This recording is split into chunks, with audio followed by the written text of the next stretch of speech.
Bonjour, bonjour.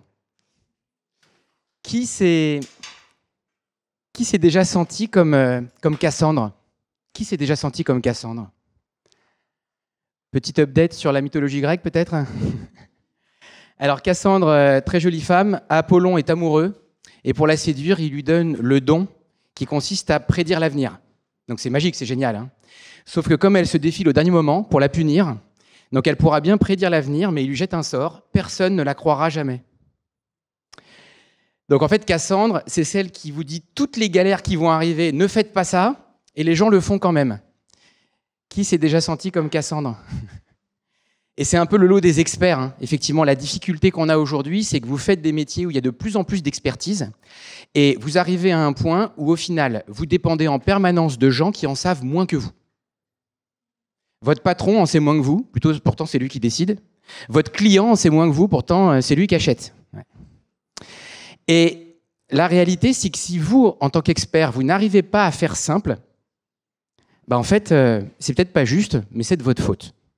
Et c'est très simple, hein, je fais l'expérience avec vous. Imaginons que je vous présente un truc, vous me posez une question, et vous ne comprenez rien à la réponse que je suis en train de vous donner. Il n'y en a pas un de vous qui va se dire « Ah, décidément, je croyais comprendre, mais en fait, je suis nul. » Non. Ce que vous allez vous dire, c'est soit il fait vraiment aucun effort, soit pire, il cherche à nous embrouiller. Et oui, il est de la responsabilité des experts de faire simple, sinon personne ne fera simple à votre place. C'est toute la mission de The Presenters que j'ai créée avec mon associé Bruno Clément il y a 10 ans. Pas de faire des jolies présentations, pas de faire des jolis slides ou des oratrices, des orateurs qui ont l'air à l'aise, c'est pas du tout le sujet. Mais c'est de vous préparer à faire progresser vos idées, indépendamment de leur niveau de complexité. Et en particulier, alerter les experts que dans un monde où les gens ont vite quand même le sentiment d'en savoir assez, c'est leur responsabilité d'éclairer les autres. Et donc nous, on fait ça en utilisant une méthode qu'on a créée, sur laquelle on travaille depuis 10 ans, qui s'appelle la méthode de pleine confiance, qui permet à la fois de maîtriser la narration des sujets complexes, en même temps de maîtriser la relation, en particulier quand il y a des décalages de compétences, parfois certains, et en même temps de maîtriser les émotions qu'on ressent et qu'on fait ressentir dans ces cas-là. Et ce que je vous propose rapidement, c'est de découvrir comment on peut appliquer cette méthode pour simplifier des projets, utiliser cette méthode pour simplifier des projets qui, eux, sont de plus en plus complexes. Je vous propose de le voir avec 2 items. Un, comment rapidement on peut cibler le bon niveau de complexité en fonction d'une audience. Et ensuite, comment on raconte cette complexité. Ça va, Dil? D'abord, comment on cible le bon niveau de complexité. Pour rapidement comprendre cette notion, il faut que je vous raconte ce qui est arrivé à Étienne Klein, donc scientifique, philosophe des sciences, qui est invité sur la chaîne Thinkerview à expliquer l'histoire de la découverte du boson de Higgs. Bon, pour ceux qui touchent un peu en mécanique quantique, on est un peu dans le complexe là, hein, d'accord? Et donc vous vous doutez bien que là, il se prépare à une audience grand public, donc il définit un niveau de complexité de la même manière que vous pourriez le faire sur les sujets sur lesquels vous êtes expert. Et en fait, ça veut dire quoi définir le bon niveau de complexité? C'est s'imaginer sur une crête où on a d'un côté tous les gens qui risquent à un moment donné de ne pas comprendre. Du coup, il faut s'y préparer. C'est mieux si ça n'arrive pas, mais si ça arrive, il faut s'adapter. Ouais. En revanche, ce qu'on oublie, c'est qu'on a de l'autre côté quelque chose de beaucoup plus dangereux. C'est tous ceux qui risquent à un moment donné de croire qu'ils ont compris. Ouais. C'est pire, les gens qui croient avoir compris. Parce que vous ne les ferez plus changer d'avis. Et c'est exactement ce qui lui arrive. Il commence à raconter l'histoire de la découverte du boson de Higgs, et à un moment donné, un des animateurs pose une question, et il comprend à la question que les mecs n'ont rien compris. Enfin, c'est surtout, non, pire, il croit avoir compris. Donc le mec, ça y est, on lui a expliqué 10 minutes, il se croit physicien, hein, spécialiste de sciences des particules. Et à ce moment-là, quelle est sa réaction? Elle n'est pas de lui dire « Attends, t'es gentil, t'y connais rien, laisse-moi dérouler. » D'accord? Au contraire, il propose de recadrer le niveau de complexité en faisant une phrase en 2 temps. 1, prévenir. Il ne répond pas à la question. Il n'a pas besoin de répondre à la question ne sert à rien. Il répond « Vous êtes conscient que toutes ces notions sont très compliquées. » Et il enchaîne. Est-ce que ça se sent ou est-ce que je fais trop simple? Là, ça devient intéressant. Si vous êtes capable de faire ça à l'oral, c'est que vous avez défini un niveau de complexité en fonction de votre public, que vous êtes capable de réagir si les gens ne comprennent pas, mais que vous êtes aussi capable de recadrer de façon à créer ces conditions où les gens comprennent ce que vous dites. Mais en même temps, ils comprennent qu'ils n'en savent pas assez.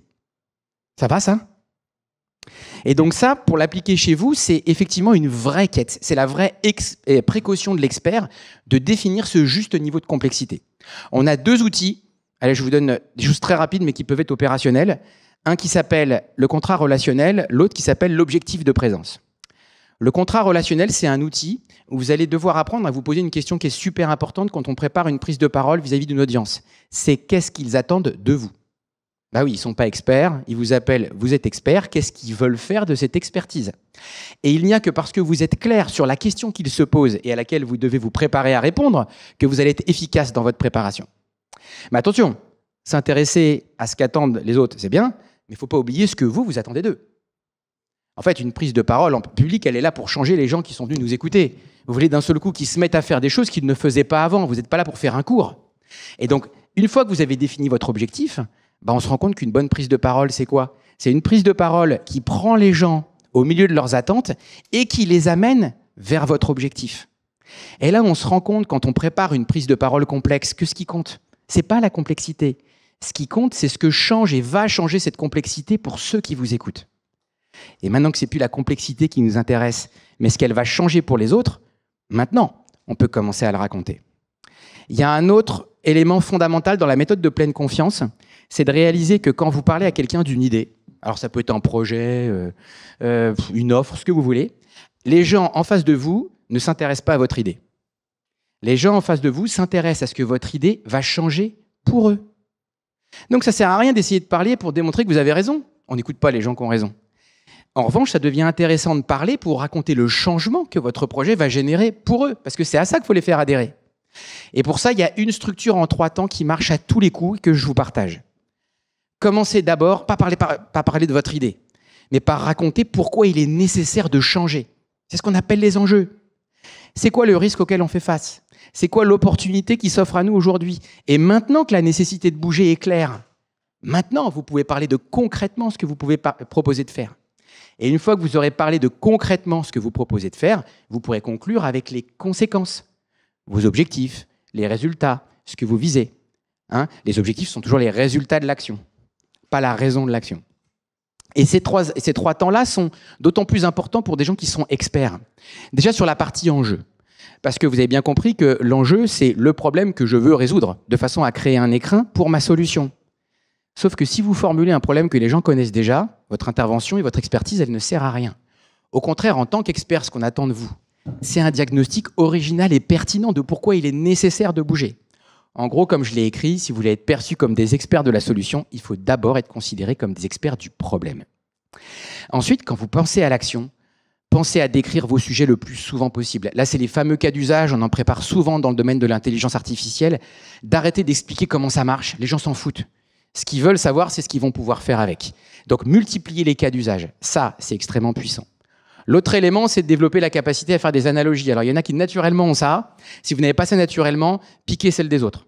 D'accord. Jean Covici est très fort avec ça, avec le fameux mixeur, qui est l'équivalent de 4 cyclistes qui font je ne sais plus quelle distance. Et du coup, quand on fait ça, on a un équivalent puissance en watts et esclave. Et c'est comme ça qu'il est capable de dire qu'avec tout notre parc de machines, on est des sortes d'Ironman. Donc, il faut savoir que dans le monde, toutes ces machines, l'Internet, nos téléphones, nous donnent l'équivalent de 200 esclaves par personne. Ouais. En France, c'est plutôt 600. Et dans cette salle, c'est plutôt 1200. Voilà. L'autre élément, c'est plutôt de parler en termes d'expérience. On n'explique pas quelque chose qu'on peut montrer. Et je donne juste un exemple marquant, c'est ce que fait Christophe André. Quand, sur un plateau télé, on lui demande « c'est quoi l'estime de soi ?» Ouais, vous avez 2 heures. Et là, il raconte l'expérience d'un enseignant américain qui montre à ses élèves un billet de $50. Et il lui demande « combien vaut ce billet ?» Ils répondent « $50. » Il froisse le billet. « Combien vaut cette boulette ?» $50. Il jette la boulette, il la piétine, il crache dessus. « Combien vaut ce truc tout aplati ?» $50. Et il leur dit « c'est ça l'estime de soi. C'est la valeur que vous vous accordez indépendamment de ce qui vous arrive, de ce que vous réussissez, comme de ce que vous échouez. » Et là, d'un seul coup, on a gagné pas mal de temps. Je suis sûr qu'on peut préciser des choses, mais j'ai déjà une idée de ce qu'est l'estime de soi. Ouais. Et ça, c'est un truc qu'on adore raconter le soir quand on rentre chez soi. Petite dédicace pour ceux qui le feront. Et puis enfin, je disais, les conséquences, toujours finir par le futur souhaitable dans lequel votre complexité peut emmener votre public. Enjeu, action, conséquence, c'est vraiment un outil, c'est ce qu'on appelle nous le couteau suisse du storytelling, qui peut vous servir en toutes circonstances. Déjà venu le temps de conclure, l'idée que rien qu'avec ces bases-là, vous avez de quoi essayer d'embarquer les gens dans vos univers complexes. Ça prend du temps, hein. J'adore la phrase que Feynman disait après son premier cours en mécanique quantique. Hein. Il disait aux étudiants, si vous m'avez compris, c'est que j'étais pas clair. En tout cas, voilà des outils qui vont vous permettre, vous, d'acculturer les gens autour de vous, parce que la réalité, c'est que dans vos domaines, si les gens n'ont pas compris les enjeux, ils ne vous posent pas les bonnes questions, et si vous ne posez pas les bonnes questions, vous ne développez pas les bons projets. Et surtout, ça va vous donner le réflexe, enfin, de donner la parole à ceux qui font. On n'est plus dans le « Ah non, mais attends, là, c'est les techs, il ne faut pas les faire parler, c'est une catastrophe ». Non, non, au contraire. C'est parce que c'est eux, les experts ou les expertes, qu'il faut les préparer. Et voilà des outils qui peuvent vous aider à les préparer et à faire en sorte que l'expertise devienne une influence qui participe à faire évoluer votre organisation. Si vous voulez en savoir plus, vous pouvez télécharger sur The Presenters le petit guide pour obtenir un « Oui, j'ai envie ». Et il se trouve que hier soir est sorti sur la chaîne YouTube que j'ai créée au mois de septembre, On se dit tout, un épisode qui met en pratique cette fameuse boucle enjeu, action, conséquence sur des projets. Donc pour ceux d'entre vous qui ont envie de s'exercer, eh ben vous avez tout pour vous lancer. Merci à vous.